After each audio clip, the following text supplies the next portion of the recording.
ꯍꯥꯏ ꯃꯌꯥꯝ ꯃꯌꯥꯝ ꯄꯨꯝꯅꯃꯛꯄꯨ ꯑꯍꯥꯟꯕ ꯃꯛꯇꯗ ꯇꯔꯥꯝ ꯅꯣꯛꯆꯔꯤ ꯉꯁꯤ ꯑꯩꯒꯤ ꯑꯅꯧꯕ ꯚꯤꯗꯤꯑꯣ ꯑꯃꯃꯨꯛ ꯄꯨꯔꯒ ꯂꯥꯛꯑꯦ ꯉꯁꯤꯗꯤ ꯔꯤꯀ꯭ꯋꯦꯁ ꯃꯄꯥꯡ ꯑꯣꯏꯅ ꯄꯨꯔꯛꯑꯦ ꯑꯩꯉꯣꯟꯗ ꯔꯤꯀ꯭ꯋꯦꯁ ꯇꯧꯕꯤꯔꯛꯄꯗꯨꯕꯨ ꯀꯦ ꯑꯩ ꯁꯍꯥꯟ ꯃꯥꯅ ꯉꯥ ꯃꯄꯨꯝ ꯊꯣꯡꯕ ꯆꯥꯕꯤꯔꯛꯑꯣꯅ ꯃꯥꯅ ꯔꯤꯀ꯭ꯋꯦꯁ ꯇꯧꯕꯤꯔꯛꯑꯦ ꯑꯗꯨꯗ ꯑꯩꯅ ꯉꯥ ꯃꯄꯨꯝꯁꯦ ꯐꯖꯅ ꯂꯩꯊꯔꯨꯔꯦ ꯑꯁ ꯉꯥ ꯂꯩꯐꯝꯗꯁꯨ ꯉꯁꯤꯗꯤ ꯅꯣꯛꯄꯗ ꯁꯣꯏ ꯁꯤꯔꯕꯅꯦ ꯉꯥ ꯂꯩꯕ ꯆꯠꯄ꯭ꯔꯥꯕꯨ ꯉꯥ ꯃꯔꯨ ꯌꯥꯎꯗꯕ ꯄꯤꯔꯛꯑꯣ ꯃꯨꯛꯕꯥꯡ ꯇꯧꯗꯣꯏꯅꯤ ꯃꯔꯨ ꯌꯥꯎꯗꯕ ꯉꯁꯤꯗꯤ ꯉꯥꯁꯤꯃ ꯇꯥꯎꯔꯒ ꯐꯖꯅ ꯊꯣꯡꯉꯦ ꯑꯗꯨꯗꯨꯒ ꯍꯋꯥꯏ ꯃꯨꯕꯤꯒ ꯌꯣꯡꯆꯥꯛ ꯈꯔ ꯑꯃ ꯏꯔꯣꯜꯂꯦ ꯑꯗꯨꯒ ꯍꯋꯥꯏ ꯇꯣꯟ ꯈꯔ ꯑꯃ ꯁꯨꯝ ꯍꯥꯞꯆꯤꯜꯂꯦꯀꯣ ꯀꯣꯠꯅꯕꯅ ꯑꯗꯨꯒ ꯊꯕꯤ ꯈꯔ ꯍꯥꯞꯆꯜꯂꯦ ꯑꯗꯨꯒ ꯃꯣꯔꯣꯛꯁꯦ ꯑꯃꯗꯤ ꯏꯁꯄꯤꯁꯦꯜ ꯑꯣꯏꯅ ꯑꯝꯇ ꯆꯤꯈꯥꯏꯒꯦ ꯇꯧꯕꯅꯤ ꯁꯤꯁꯤꯒ ꯄꯨꯖꯔꯛꯑꯦ ꯃꯌꯥꯝ ꯑꯗꯨꯗꯤ ꯑꯩ ꯑꯗꯨꯝ ꯆꯥꯕ ꯍꯧꯖꯤꯟꯖꯔꯒꯦꯀꯣ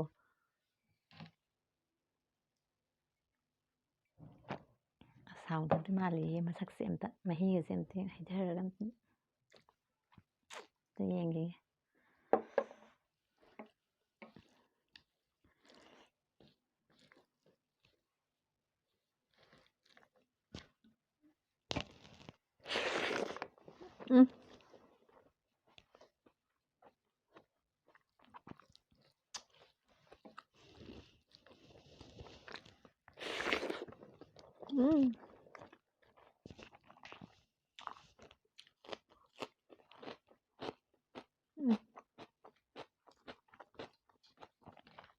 ꯍꯋꯥꯏ ꯊꯣꯡꯁꯤꯒ ꯏꯔꯣꯝꯕꯁꯤꯒ ꯑꯝꯇ ꯀꯣꯠꯊꯕꯤꯒꯦ ꯌꯣꯡꯆꯥꯛꯀ ꯐꯖꯅ ꯂꯣꯟꯊꯕꯅꯤ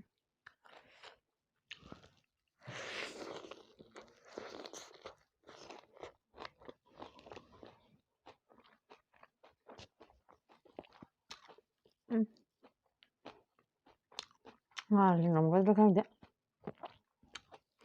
ꯀꯦꯖꯤ ꯃꯈꯥꯏ ꯑꯃꯒꯤ ꯆꯥꯡꯗꯅꯦ ꯑꯝꯇ ꯆꯥꯗ꯭ꯔꯤ ꯉꯁꯤꯅ ꯑꯍꯥꯟꯕꯅꯤ ꯐꯥꯔꯁ ꯇꯥꯏꯝꯅꯤ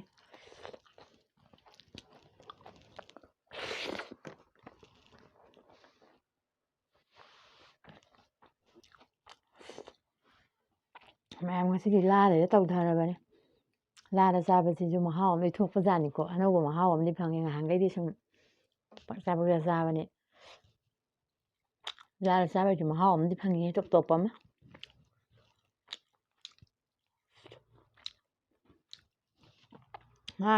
ꯉꯥ ꯆꯥꯕꯁꯦ ꯍꯥꯎꯗꯤ ꯍꯥꯎꯕ ꯑꯗꯨꯗ ꯃꯥꯒꯤ ꯃꯔꯨꯁꯦ ꯈꯤꯇꯪ ꯃꯥꯕ ꯑꯃꯗꯤ ꯌꯥꯎꯕ ꯁꯤꯗ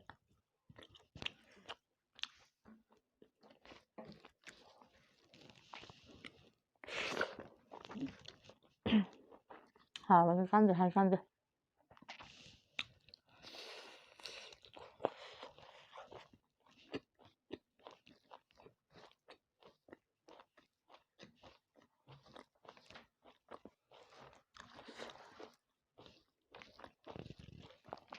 이건물이나 하고 그러게.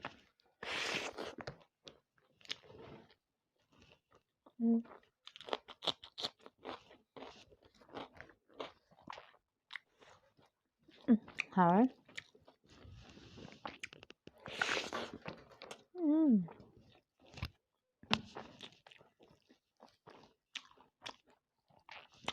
용삭도 기땅이 땅에 머리 삼삼 그러면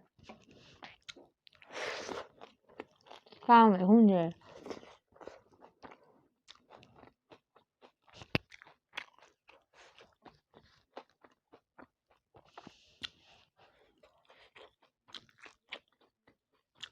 쌈을 hum어서 짜는 거 보네 레타를 사다래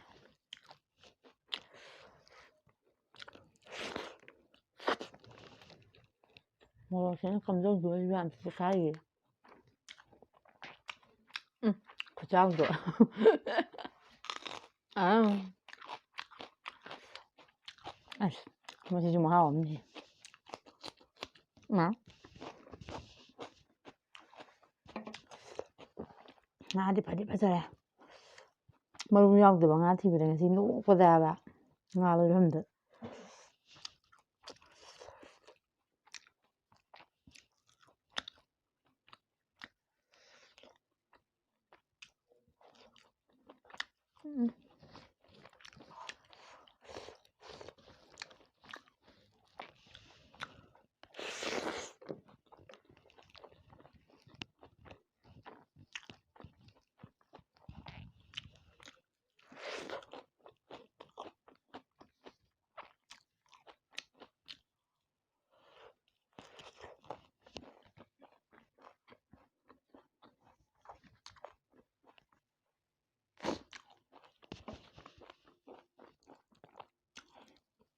ꯉꯥ ꯆꯥꯕꯅꯤꯅ ꯈꯤꯇꯪꯗꯤ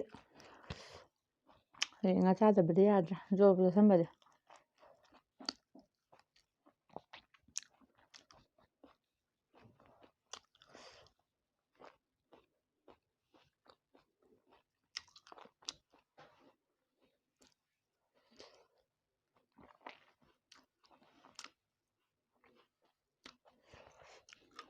ꯉꯥꯗꯤ ꯍꯥꯎꯗꯤ ꯍꯥꯎꯔꯦ ꯀꯩꯒꯤ ꯃꯥ ꯉꯥ ꯃꯃꯤꯡꯁꯤꯕꯣ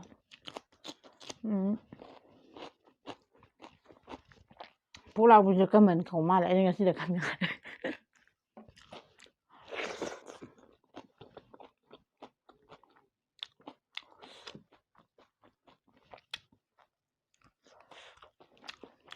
ꯉꯥꯁꯦ ꯆꯥꯕꯗꯤ ꯑꯗꯨꯝ ꯆꯥꯕ ꯃꯃꯤꯡꯁꯦ ꯐꯖꯅ ꯑꯝꯇ ꯈꯪꯗꯦꯕ ꯑꯩꯈꯣꯏꯅ ꯄꯨꯛꯂꯥꯎꯕꯤꯒ ꯍꯥꯏꯅꯩꯗꯅ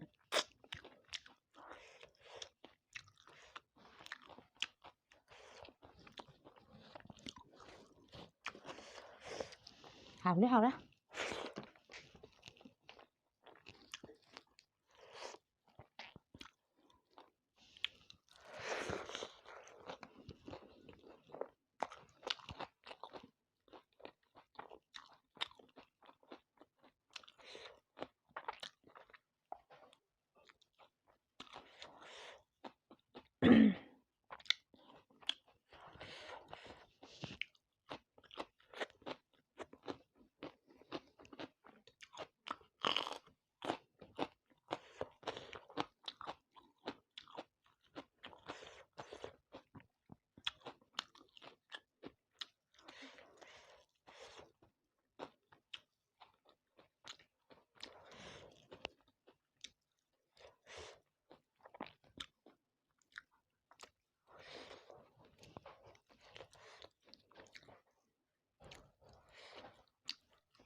ꯈꯨꯍꯥꯎꯁꯤꯗꯤ ꯂꯩꯇ꯭ꯔꯦꯍꯦ ꯍꯥꯏ ꯀꯥꯟꯗꯦ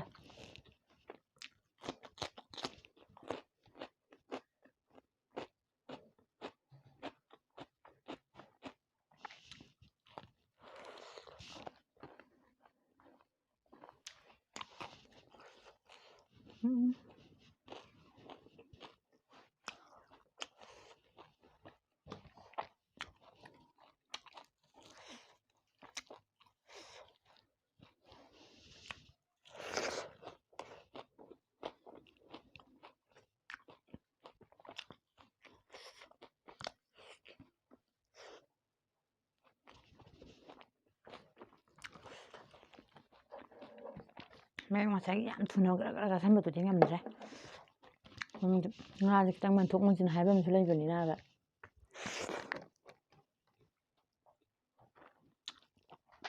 ꯃꯔꯨꯁꯦ ꯈꯔ ꯌꯦꯡꯉ ꯆꯥꯗ꯭ꯔꯗꯤ ꯌꯥꯗꯕꯅꯤꯅ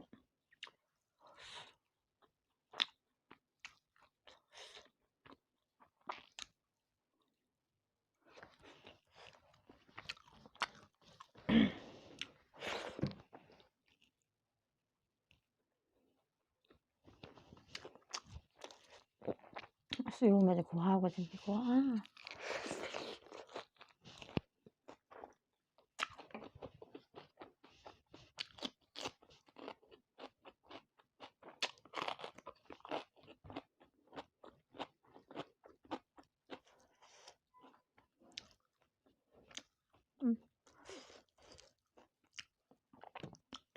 ꯐꯅꯗꯤ ꯆꯥꯎꯕ ꯉꯥꯅꯤ ꯁꯨꯝ ꯁꯨꯝ ꯆꯥꯁꯤꯜꯂꯛꯏ ꯑꯩꯁꯨ ꯉꯝꯒꯗ꯭ꯔꯥ ꯉꯝꯃꯣꯏꯗ꯭ꯔꯥ ꯈꯟꯖꯥꯟꯅꯔꯒ ꯆꯥꯈꯤꯕꯅꯤ ꯉꯥꯁꯦ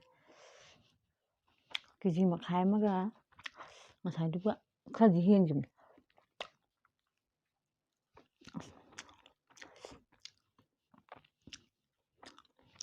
ꯁꯨꯃꯥꯏꯅꯒ ꯑꯆꯧꯕ ꯑꯃ ꯆꯥꯕꯁꯤꯗꯤ ꯆꯥꯔꯛꯇ꯭ꯔꯤꯕ ꯁꯤꯅ ꯑꯍꯥꯟꯕꯅꯤ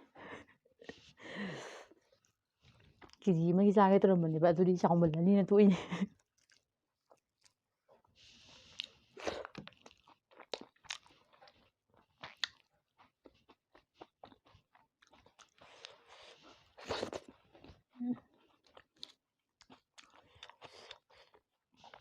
ꯈꯨꯍꯥꯎ ꯆꯥꯗꯦ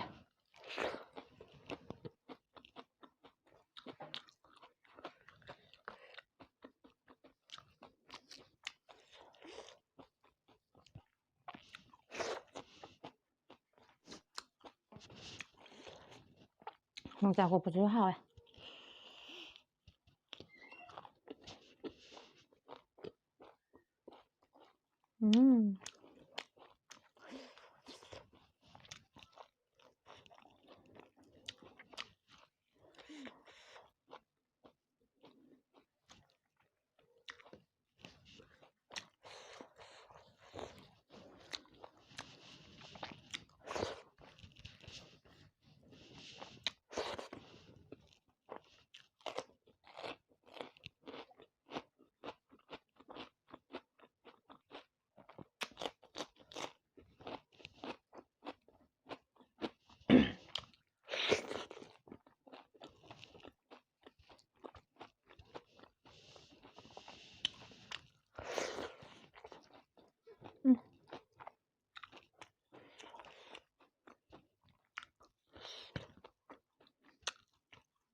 ꯆꯥꯅꯤꯡꯗꯕ ꯑꯉꯥꯡꯅꯤ ꯈꯪꯗ꯭ꯔꯦꯗ ꯑꯩ.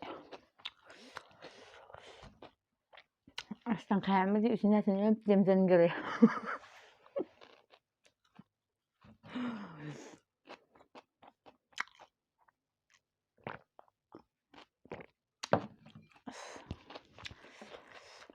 ꯑꯍꯥꯟꯕ ꯇ꯭ꯔꯥꯏꯒꯩꯅ ꯇꯧꯔꯤꯕꯁꯦ ꯉꯝꯅꯕꯗꯤ ꯆꯥꯅꯤ.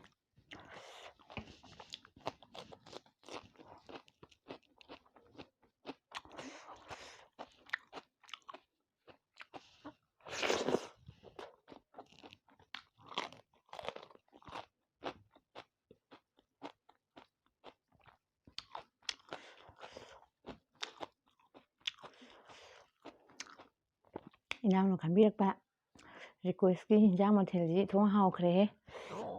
ꯏꯅꯥꯎꯕꯨ ꯊꯥꯒꯠꯆꯔꯤ.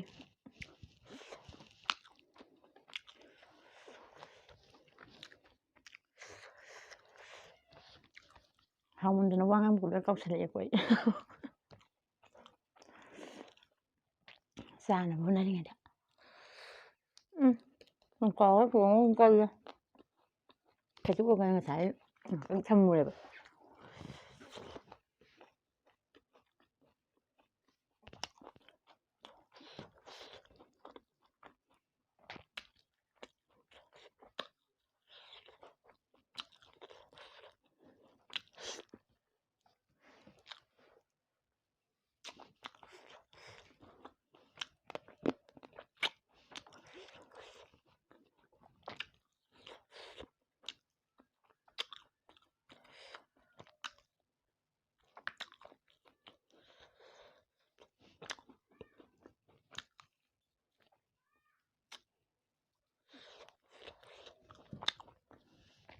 하우래 먹었지? 왜 생겨도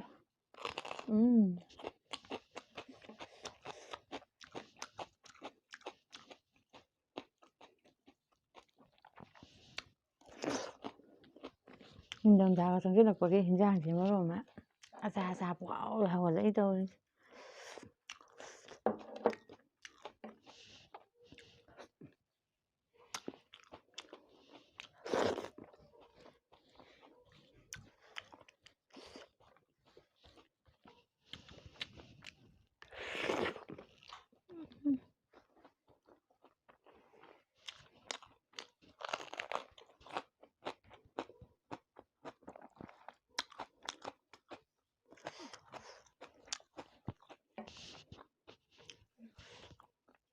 라지 또 아차아버지죠.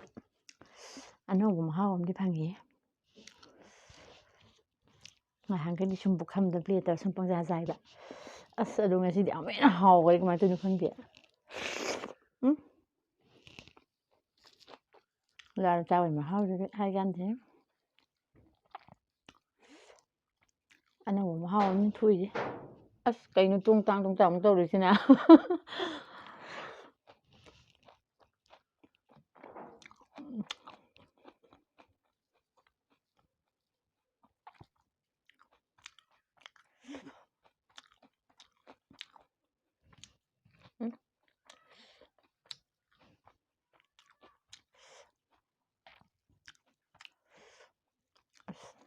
아니 shum북이 좀 탕갈라면 떠오르지.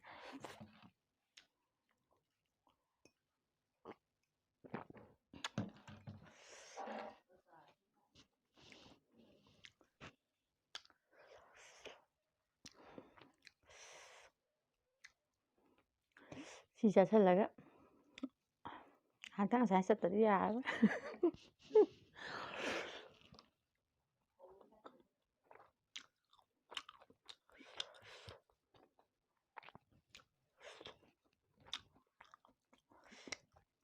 ꯅꯤꯡꯊꯝꯊꯥꯗ ꯆꯥꯛ ꯆꯥꯕꯁꯤꯁꯨ ꯍꯥꯎꯕꯨꯗꯤ ꯍꯥꯎꯋꯦꯕ ꯏꯪꯕꯗꯤ ꯁꯠ ꯁꯠ ꯁꯠ ꯏꯪꯈꯠꯂꯛꯄꯅ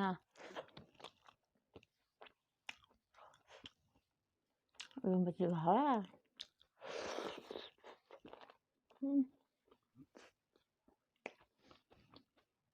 ꯃꯁꯤ ꯌꯣꯡꯆꯥꯛꯁꯦ ꯑꯩ ꯏꯁꯥ ꯉꯝꯃꯔꯣꯏ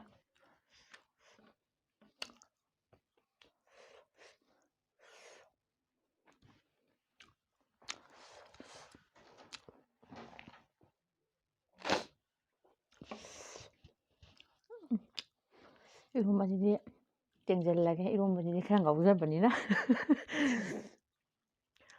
싸가지 푸는 야머니 정말만 땜타락 보고 문 떠오르지 나가다 그 땜타게 떠오르지 어제디 한번 기대는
막고기 죽게 볶고 아들이 아꼬는 하범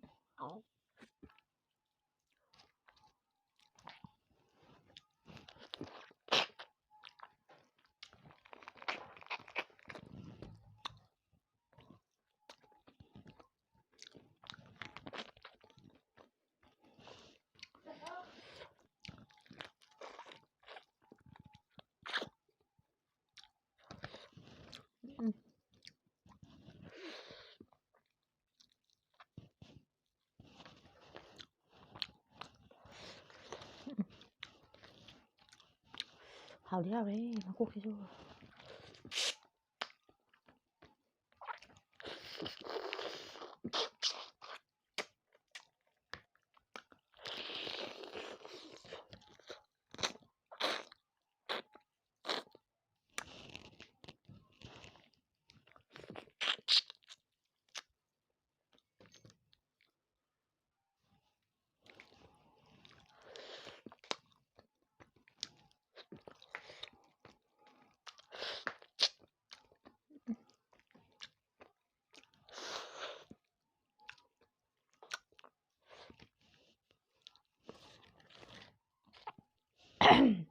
ꯃꯌꯥꯝ ꯆꯥꯕꯁꯨ ꯂꯣꯏ ꯆꯥꯊꯣꯛꯈ꯭ꯔꯦ ꯑꯩꯅ ꯉꯥꯗꯣ ꯀꯤꯂꯣꯗꯤ ꯐꯥꯗ꯭ꯔꯦ ꯉꯁꯥꯏꯗꯣ ꯀꯦꯖꯤ ꯃꯈꯥꯏꯒ ꯒ꯭ꯔꯥꯝ ꯀꯌꯥꯅꯣ ꯑꯁ ꯀꯥꯎꯔꯦ ꯁꯤ ꯋꯥꯁꯦ ꯇꯣ ꯀꯦꯖꯤ ꯃꯈꯥꯏꯒ ꯒ꯭ꯔꯥꯝ 100 ꯆꯥꯇ꯭ꯔꯦꯠ ꯑꯗꯨꯃꯥꯏꯅ ꯂꯨꯝꯕꯅꯦ ꯑꯗꯨ ꯀꯦꯖꯤ ꯃꯈꯥꯏ ꯍꯦꯟꯕꯅꯦ ꯑꯗꯨꯕꯨ ꯑꯩꯁꯦ ꯆꯥꯕ ꯉꯝꯒꯗ꯭ꯔꯥ ꯁꯨꯝ ꯈꯟꯖꯥꯟꯅꯔꯒ ꯁꯨꯝ ꯆꯥꯕ ꯏꯅꯥꯎ ꯑꯃꯅ ꯔꯤꯀ꯭ꯋꯦꯁ ꯇꯧꯕꯤꯔꯛꯄꯒꯤ ꯆꯥꯗꯕꯗꯤ ꯌꯥꯗ꯭ꯔꯕ ꯑꯗꯨꯗ ꯐꯖꯕ ꯉꯥ ꯉꯥꯔꯨ ꯌꯥꯎꯗꯕ ꯊꯤꯕꯗ ꯑꯩꯗꯤ ꯉꯥꯁꯦ ꯃꯈꯜ ꯃꯌꯥꯝꯗꯤ ꯆꯥꯏꯕꯀꯣ ꯑꯗꯣ ꯉꯥꯁꯦ ꯀꯩ ꯍꯥꯏꯅꯤ ꯃꯃꯤꯡ ꯃꯊꯥꯁꯦ ꯀꯌꯥ ꯐꯖꯅ ꯈꯪꯖꯤꯜꯂꯨꯗꯦ ꯉꯥꯌꯣꯟꯕꯤ ꯅꯣꯛꯇꯅ ꯂꯣꯏꯍꯧꯔꯕꯅꯦ ꯑꯩꯅ ꯄꯨꯛꯂꯥꯎꯕꯤ ꯍꯥꯏꯕ ꯁꯤ ꯄꯨꯛꯂꯥꯎꯕꯤꯅꯤ ꯀꯩꯅꯣ ꯃꯥꯅ ꯒ꯭ꯔꯥꯁ ꯀꯥꯞ ꯍꯥꯏꯕ ꯀꯃꯟ ꯍꯥꯏꯕ ꯃꯥꯅ ꯀꯃꯟꯅꯦ ꯍꯥꯏꯕ ꯀꯃꯟ ꯑꯩꯅ ꯀꯃꯟ ꯍꯥꯏꯕ ꯅꯠꯇꯦ ꯑꯩꯗꯤ ꯄꯨꯛꯂꯥꯎꯕꯤ ꯄꯤꯌꯣ ꯍꯥꯏꯕ ꯀꯃꯟ ꯀꯧꯏꯅꯤ ꯄꯨꯛꯂꯥꯎꯕꯤꯗꯣ ꯀꯩꯅꯣꯝ ꯍꯥꯏꯔꯛꯄꯅꯤꯅꯦ ꯑꯩꯁꯦ ꯀꯟꯐ꯭ꯌꯨꯁ ꯆꯠꯇꯅꯅꯦ ꯑꯩꯁꯦ ꯉꯥꯏꯍꯥꯛꯇꯪ ꯉꯥ ꯂꯩꯐꯝꯗꯣ ꯇꯔꯪꯒ ꯆꯠꯂ ꯂꯩꯔꯨꯏ ꯉꯥꯏꯍꯥꯛꯇꯪꯒ ꯇꯔꯪꯒ ꯆꯠꯂ ꯂꯩꯔꯨꯏ ꯑꯗꯨꯒꯗꯤ ꯍꯥꯎꯁꯨ ꯌꯥꯝ ꯍꯥꯎꯗꯣꯛꯈ꯭ꯔꯦ ꯉꯥꯁꯦ ꯑꯗꯨ ꯆꯥꯕꯁꯨ ꯂꯣꯏ ꯂꯣꯏꯁꯜꯂꯦ ꯆꯥꯛꯇꯤ ꯈꯤꯇꯪ ꯂꯦꯝꯃꯦ ꯑꯩ ꯆꯥꯁꯤꯟꯕ ꯉꯝꯗ꯭ꯔꯦ ꯁꯤ ꯆꯥꯁꯤꯟꯕꯗ ꯕꯦꯔꯥ ꯑꯃ ꯈꯔꯅꯤꯕ ꯉꯥꯗꯣ ꯐꯅꯌꯥꯝ ꯌꯥꯝꯕꯅꯤꯅ ꯃꯇꯥꯡ ꯆꯥꯔ ꯁꯨꯝ ꯂꯣꯏꯁꯤꯟꯅꯕ ꯇꯧꯖꯔꯒꯦ ꯑꯗꯣ ꯃꯊꯪꯗ ꯅꯨꯡꯉꯥꯏꯕ ꯚꯤꯗꯤꯑꯣ ꯑꯃꯒ ꯑꯃꯨꯛ ꯄꯨꯔꯒ ꯑꯃꯨꯛ ꯂꯥꯛꯆꯔꯒꯦ ꯃꯊꯪꯗ ꯑꯃꯨꯛ ꯊꯦꯡꯅꯔꯁꯤ ꯉꯁꯤꯒꯤꯗꯤ ꯑꯃꯨꯛ ꯀꯥꯏꯅꯔꯁꯤ ꯕꯥꯏ ꯕꯥꯏ